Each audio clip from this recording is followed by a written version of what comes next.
Hello friends, Janu the kitchen હાઉસમાં તમારું સ્વાગત છે।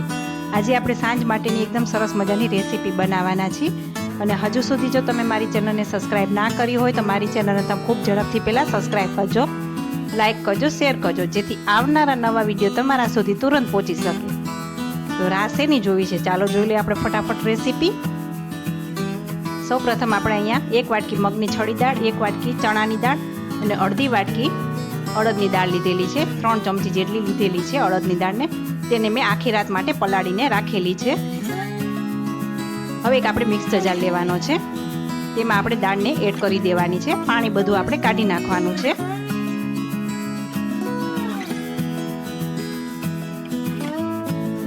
તમે 5 થી 6 કલાક માટે પણ પલાળી રાખો છો। હવે તેમાં 1 નંગ લીલું મરચું એડ કરી દઈ, 5 થી 6 લસણની કળી એડ કરવાની છે, 1 આદુનો ટુકડો એડ કરવાનો છે।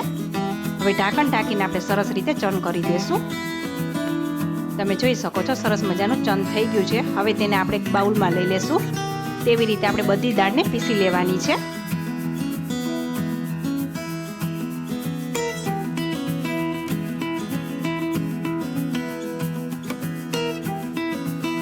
હવે તેને આપણે ઢાંકણ ઢાંકીને આપણે 1.5 થી 2 કલાક માટે રેસ્ટ આપવાનો છે। 2 કલાક જેવું થઈ ગયું છે। હવે આપણે ચેક કરી લઈએ। હવે તેમાં આપણે સ્વાદ અનુસાર નમક એડ કરવાનું છે।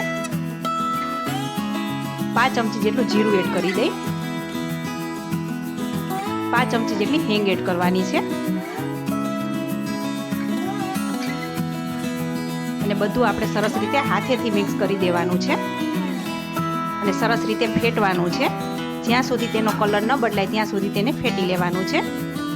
હવે આપણે ચેક કરી લેવાનું છે। આવી રીતના પાણીની વાટકીમાં આપણે થોડુંક ડ્રોપ મૂકીને ચેક કરવાનું છે, એકદમ તળાઈને। હવે તેલ પણ સરસ રીતે ગરમ થઈ ગયું છે, તેમાં આપણે નાની નાની પકોડી તૈયાર કરી લેવાની છે।